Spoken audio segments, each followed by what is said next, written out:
యాక్చువల్‌గా ఈ ఫిజియోథెరపీలో ఏమవుతుందంటే అండి, మనకి different types of exercises and subsequent specialities are there. Suppose ఒక ప్రెగ్నెంట్ లేడీని తీసుకుందాం. ప్రెగ్నెంట్ లేడీని తీసుకుంటే ఆమెకి prenatal and postnatal exercises గనక మనం నేర్పగలిగితే, వారికి జనరల్‌గా లో బ్యాక్ పెయిన్ అనేది ఎక్కువగా వస్తుంది. ప్రెగ్నెంట్ లేడీస్‌కి బికాజ్ ఆఫ్ ద వాళ్ళకి లోయర్ బ్యాక్ పెయిన్ ఎక్కువగా ఉంటుంది. కొంతమందికి చేతులు వాపులొస్తాయి. ఎందుకు వాపులు వస్తాయి అంటే, బిడ్డ పెరిగినప్పుడు ఆటోమేటిక్గా మన బాడీ వెయిట్ కూడా పెరుగుతుంది. బాడీ వెయిట్ పెరిగినప్పుడు స్వెల్లింగ్ అనేది స్టార్ట్ అవుతుంది.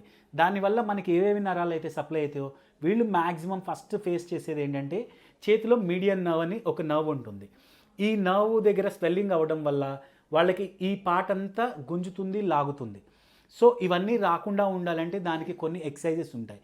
ఆ ఎక్సర్సైజెస్ రెగ్యులర్గా చేయడం వల్ల మీ బాడీని మీరు కంట్రోల్లో పెట్టుకోవడం వల్ల మీకు మొత్తం రిలాక్సింగ్ స్టేజ్లోకి వెళ్ళిపోతారు. సో మీకు పెయిన్లెస్ డెలివరీ కూడా ఈజీగా ఉంటుంది.